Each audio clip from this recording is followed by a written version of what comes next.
You're listening to Talking to Teens, where we speak with leading experts from a variety of disciplines about the art and science of parenting teenagers. I'm your host, Andy Earle.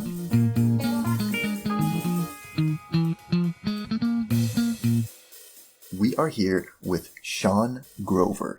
He is the author of When Kids Call the Shots, How to Seize Control from Your Darling Bully and Enjoy Being a Parent Again. Sean is a psychotherapist with over 23 years experience working with adults and children, and he actually has one of the largest group therapy practices in the country. He has been quoted all over the place, the New York Times, New York Magazine, Newsweek, NPR. He was on the Today Show recently. He's all over the place. You can check him out at seangrover.com.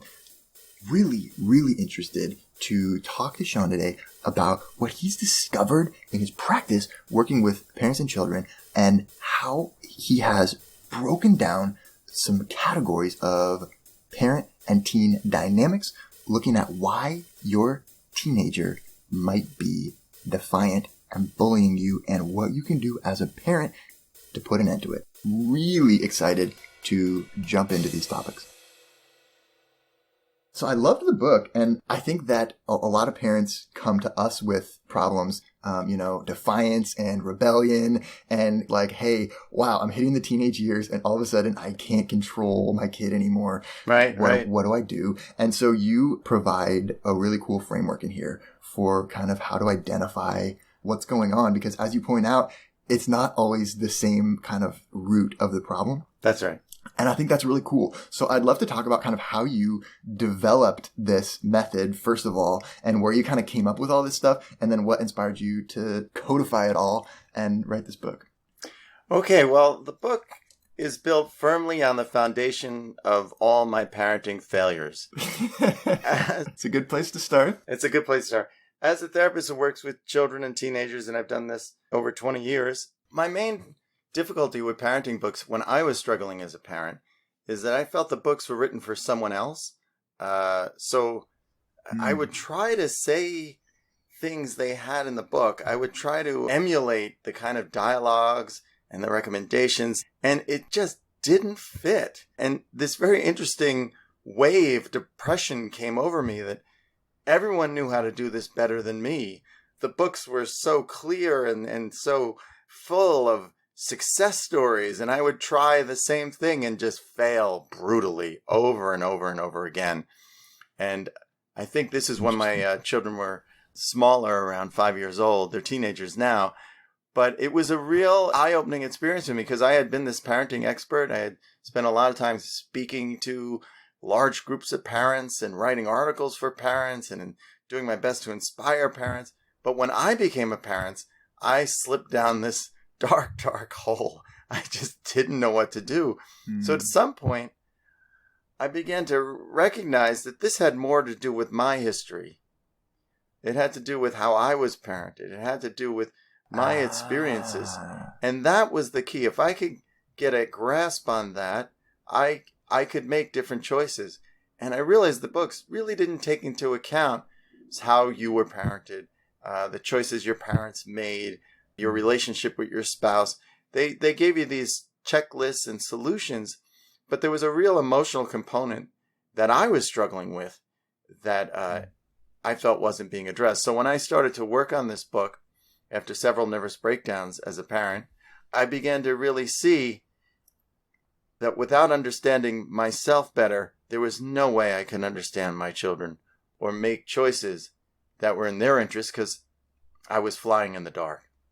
I see. So, okay, yeah, because you tell the story in here about your daughter and kind of how you kind of losing it a little bit. And then there's a really cool thing that happens, which is you decide to start eating breakfast with her a few times a week. That's right. That's the pancake solution. The pancake solution. So why did the pancake solution work? And can you explain what it is? Well, I went to see, therapists. Therapy has this very strong component of sort of mentorship. So therapists have supervisors, and their supervisors have supervisors, and therapists have therapists, and their therapists have therapists. So we tend to turn to each other when we're in a bind. And I had gone to see one of the elder, most respected therapists and paid a ton of money for one session. And he basically told me to stop talking and start listening. Take your daughter out to breakfast once a week, maybe twice, and put all your energy into listening. You're not going to give advice. You're not going to tell stories about yourself. You're not going to be funny. You're just going to be present with her and responsive. And when I walked out of his office, I thought, that's just ridiculous. What a scam. How could that possibly? I just paid $500 for that. Right. I was like, going to go cancel that check. But, I'm a good soldier and he's a smart guy. So I give it a shot. I'll do this. But the interesting part is the minute I told my daughter that Saturday mornings I was going to go to breakfast with her, she got so excited. It was shocking to me. She got her favorite doll. She told her mom, I'm going to breakfast with Daddy. And she did a little dance. And then it started to happen. She started talking more and more and more. And she started telling me about things at school and about her friends. And I sat on every impulse to interrupt her, to correct her, to maybe be a little critical or give some unrequested advice. Sure. And that was a turning point for our relationship. My daughter is today 18 years old. And I think those breakfasts establish a foundation for our communication that still stands strong today. So do you still have the weekly Saturday breakfasts as part of your routine? Not necessarily, but we do have our nights out, or we do make time to get together. And I try to give myself those same orders. I can be really stubborn. I like to talk, but it's not so helpful. Even, teenagers are a lot like 2-year-olds. They don't really want to hear what you got to say. Right. Listening was far more effective than any other intervention I had. And why do you think that was? What was it that you were able to do on those Saturday mornings that you were not able to do other times? Well, parenting is really like a chaotic crisis. So there's always something that needs to be done. Someone got sick, or the dog needs to be walked, or something was spilled and laundry has got to be put in the dryer. So in the chaos of our daily lives, I really wasn't giving my full attention to my daughter. I wasn't really stopping everything and reminding myself what really matters.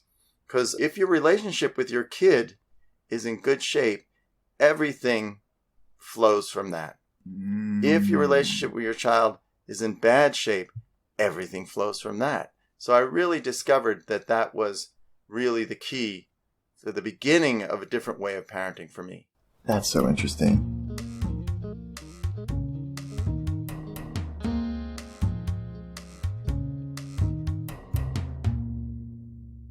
So chapter 5 of your book is about your parenting style. It kind of helps readers to figure out if they are falling into one of these 3 parenting styles that actually promote bullying behavior. It's like if you recognize one of these 3 things in yourself, then correcting this might make this defiant behavior from your teenager kind of evaporate or dissipate a little bit. And you have 3 of them in here. It's the guilty parent, the anxious parent, and the fix everything parent. And I just thought these were so enlightening to read. And I wonder if we could talk a little bit about the 3 different ones, and which one were you that the breakfasts fixed, or were you kind of not one of these? Oh, I was every one of them. You were kind of a combination. Oh, yes. It'd be much easier if everyone fit into one category, but I find that we have dominant features. We lean towards one, but really people are much more complicated. Okay. But I definitely felt I had every bit of the anxious parent, the guilty parent, and the fix everything parent in me. So it's not that you're going to read this and say, oh, I need to figure out which one I am. It's that you are going to kind of figure out which ones are stronger in you, or if one is stronger in you, and then this is going to help you to put together a plan to fix it, or what should your goal be in kind of reading about these 3 archetypes? Well, I ask a lot of questions for each subtype. If you tend to blame yourself for your kid's problem, do you beat yourself up when you make a parenting mistake? Are you negatively comparing yourself with other parents? Those are the qualities of the guilty parent. all these parents are great parents. They're dedicated, they're loving, they're hardworking. They're trying so hard, right? They're trying so hard. They really want to do this right. Please let me get this right. Many times they want to undo their own childhood. Maybe they had a tyrant parent, or maybe they had a parent that didn't listen well, or a parent that really frightened them. So they determined when they were younger, I'm never going to be like that. But as a result, they went up doing too much and being more of a friend than a parent. And children without strong leadership really begin to come apart. They need a strong parent to lead them. So if the parent's trying to please them too much, or rewarding them too much, or tending to their own guilty feelings, or their own anxiety, or their own need to have everything perfectly in place, the child's going to get very angry about that. And then there's also an element that you point out where the child kind of picks up on the fact that you're feeling guilty, and they realize that if they kind of push that button a little bit, then it will help them to get what they want. I think a lot of parenting is that, whatever behaviors we inadvertently reward our kids for, they're going to continue to do. And so this book really struck me as that principle in action, where it's like kids are kind of just little experimenters, I think, and they just try stuff. And when they find something that works, they keep doing it. It's not necessarily malicious. It's that they made a comment, one time that made you feel bad about yourself, and it worked, and they got what they wanted. And they maybe start to realize that, hey, there's kind of some guilt there in my parent, and if I push that button a little bit, it helps me. Oh, absolutely. They can sense if a parent has, let's say, if something's gone wrong, especially like if there's a divorce, or one of the siblings is sick, or there's a financial hardship that's affecting the whole family, they can see the parent really feeling bad about that. And they begin to sense like, hey, I can use this to get what I want. My favorite story was a young man I work with who, his mother was supposed to come. She was supposed to go to his recital, and then she got the days mixed up. She missed the recital. So anyway, he saw this as a golden opportunity. He really said, how much could he milk this? And I remember I was in therapy with him. He was in his session, and I said to him, Derek, come on, your mother, it's the first time she's ever missed anything. Go easy on her. And he said, no way. I said, why not? And he said, well, I think if I can keep this up, I'll get a new laptop. So he knew how to manipulate the situation. Isn't that interesting?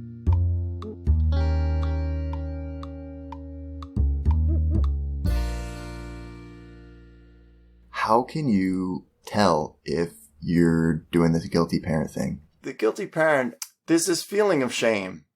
There's this feeling of disappointment that you've let your kid down. There's this feeling that you're not doing enough, that you should be doing more. There's this feeling parents, when I do workshops, will stand up and be embarrassed that maybe their kids share a bedroom, and is that going to doom them? They have all these feelings of dread, like I've really screwed this up. Or inadequacy or something. Yeah, right. Interesting. But if we really look at that attitude, that predates parenthood. That goes back to somehow in their past where they felt they weren't enough, or they had failed in some way, and they're just carrying that into their role as a parent. It really has nothing to do with their child. And I've said to parents in workshops, I've seen kids who had entire floors of a house to themselves, who had unlimited resources that were absolute monsters. Right. And I've seen kids who shared bedrooms with 3 or 4 siblings who were doing great in school and got scholarships and really amazing children. So It's really the quality of the parenting, not the bank account, that determines the quality of the child, and understanding our own attitudes and our own life tendencies. If a guilty parent bends towards depression, a guilty parent may bend towards self-attack, a guilty parent may surrender their leadership to other people very quickly. They may not get treated very well by their friends. This is more of a characterological trait. And that, for me, in writing the book, was really what I was shooting for. To get a greater level of self-understanding leads to a greater ability to parent effectively. Yeah, and so you kind of write that the idea is to figure out the real source of the guilt and kind of identify maybe something in your past or how your parents might have contributed to these feelings. And then how do you like break the cycle? Well, once you identify like where your vulnerable spots are, and once you get to work on them in the book, I mentioned, I have people journaling. I have them writing down realizations they have during the day. I have them writing about what their parents did right, what their parents did wrong, what they're trying to do better. I really want to bring a mindfulness and an awareness to their parenting choices rather than just saying, hey, don't do that, do this. For me, that wasn't so helpful. So once they realize, and I'll say to parents, we'll set up structures around bedtime and chores and things like that. But the amazing thing, the guilty parent may look at structures as punishment. Oh, I'm sorry we have to do this to you. Or like, like you're imposing it on them, you mean? They feel bad. They feel that, I'm forcing you to do this. I don't want to do it. They feel guilty about imposing structure. Right. But parents always find when they tighten up and start to hold the boundary, their kids' anxiety goes down. There may be a little bump in disruptive behavior, but very quickly that starts to go down. Because kids without structure, limits, and boundaries get very, very anxious and have trouble containing themselves. So when a parent steps in and provides those, pushes aside their guilty feelings and overcomes them, knowing that this is in the better interest of my child, the child actually gets better. I've worked with parents where I've never seen their children, and they've gotten better as quick or quicker than the kids I've seen in therapy, where the parents just drop off the kid, and I call it dry cleaning therapy. They straighten them out and send them back to me. For me. Yep. Yeah. So, okay, the second one that you talk about is the anxious parent, and it's similar, but it's different than the guilty parent. It's more about, anxiety, panic during conflicts, dread of rejection from your kid, clinging to your child for discomfort, and would you rather be a friend than a parent to your kid? So what distinguishes the anxious parenting type from the guilty, and what would you do differently? Well, the anxious parent sees disaster around every corner, is always full of cautionary tales, has a history of anxiety. They worry. Okay, so the guilty parent is like, I feel bad about things that I did before, and the anxious parent is like, I'm worried about things that might happen in the future. Is that the difference? Yeah, well, the world is full of danger. My mother when I was younger, was an anxious parent. Oh my! To this day, she will tell you horrifying tales. You drive past a train track and it's like, wow, look at the train. 3 kids were killed last week, and then she's just full of like. Right. Warnings. So as a child, there's two reactions could happen. The child follows the parent and develops a lot of anxiety because anxiety is contagious. It just jumps from person to person. Or the child, all this anxiety is overwhelming them, and it's irritating them. And they feel, you don't believe in me. You don't think I'm capable. You think I'm going to go out and do these dumb things. And so they start to push back against it. And then you get this bickering between the parent and the child, where the parent is trying to convince the child that the world is this dangerous place and they have to be super careful. And the child's getting robbed of all the joys of exploring and discovering. Yeah, I think there's this really kind of pernicious effect where, and you write about this, where the confidence of the kid can be really damaged, because it feels like mom doesn't trust me. If mom is always like so worried that, something's going to go wrong or it's not going to go well, it's like, well, then don't you think that I can handle it on myself if something doesn't go well? Like, don't you trust that, I'm prepared? One of the things that you kind of had later in the book that I thought was cool is you talk about transitions and how, sometimes for your kids' sake, it helps to help them develop a plan when transitions are coming up and like coming up with things that might go wrong and then having them kind of like brainstorm possible solutions to that. And you write about it in terms of, making the kids' anxiety better. But I also was wondering if as a parent, doing something like that with your kid might also help kind of alleviate your anxiety or make you, able to trust them more if you've kind of gone through some of these hypothetical situations and feel like they can handle it. I'm a big believer in sort of family meetings where things are sort of hashed Hey, out. let's think about this. What might you do if this kind of thing happened, or how would you kind of start that? That's really, we're consulting with our kids at that point. You always want to approach problems as a family. You don't want to make the problem the kid's problem. Like, this, you have this problem and we're going to talk about your problem. No. There's a family. We have a culture as a family. As a family, we're moving through things together. So if someone's moved and they're changed homes and they're changing schools, then we may express that we're also worried about our new job or the new neighborhood. What can we do for ourselves that would help? What do you think? So you collaborate with the child, so the child begins to come up with solutions. Every time a child comes up with solutions, they strengthen their sense of self. Every time you give them a solution, you increase dependency. They don't want to be dependent on you. It increases resistance, and then aggression comes out. Yeah. So you engaging a child in problem solving is a wonderful gift to them. And also the child can get to see that they can affect change in the family. A little child can make a choice that affects everyone. Hey, that's a good idea, right? Let's implement that. Yeah, that's so good for self-esteem and self-efficacy, and it just helps develop those metacognitive skills. Like, then when your kid gets into these situations, he's prepared. Sean, I feel like we could just talk for hours about this. I mean, there's so much great stuff in this book. It's jam-packed, and I feel like we've only scratched the surface of it. I hope that people will pick up a copy, especially if you have a teenager and you're struggling with a little bit of defiance. And the strategies in this book are deeper than a lot of the stuff I see in typical parenting books, where it's just like, oh, hey, say this or do this. This book is really about getting deep and thinking about yourself as a parent and how you want to be, and maybe what has happened in your past that has led you to be parenting the way you are today, and how you can push past that to become a stronger parent for yourself and for your teenager.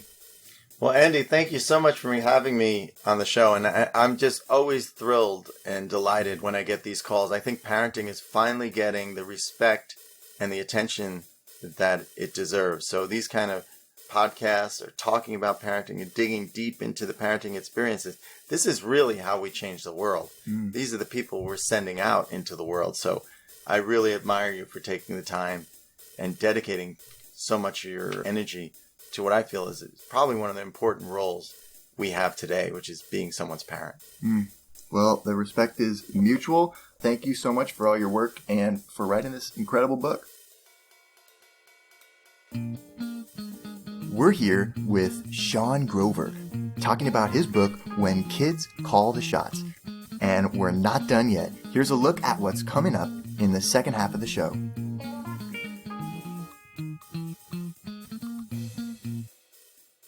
Every phase of child development is driven by frustration. The child confronts frustration, learning to walk, learning to eat with a spoon. It's frustrating. As they confront that frustration, wrestle with it, and resolve it, there's always a burst of maturity. Shame is one of the most damaging feelings a parent can induce in a child. If you get them feeling ashamed and guilty, and that's your primary tool in trying to affect change, you're going to have a very, very angry child on your hands.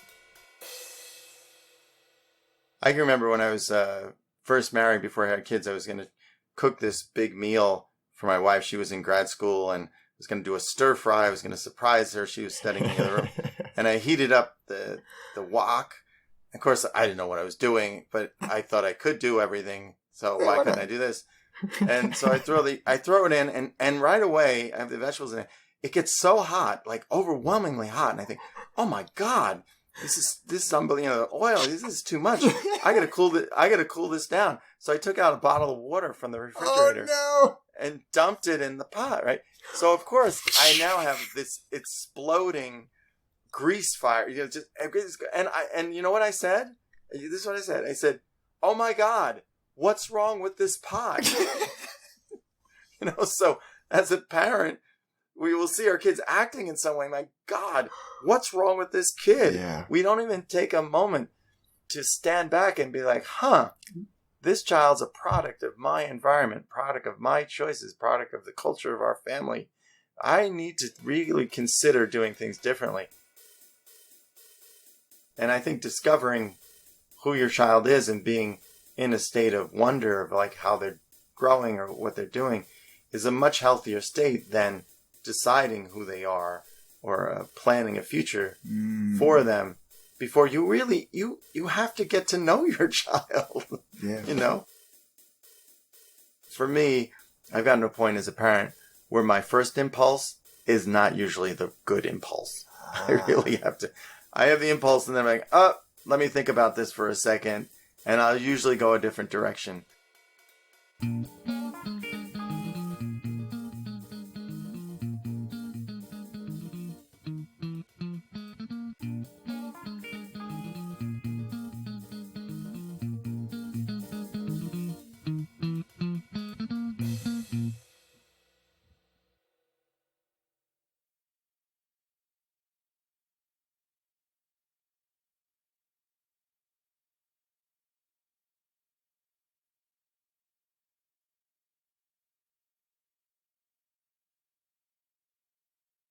Want to hear the full interview? Sign up for a subscription today.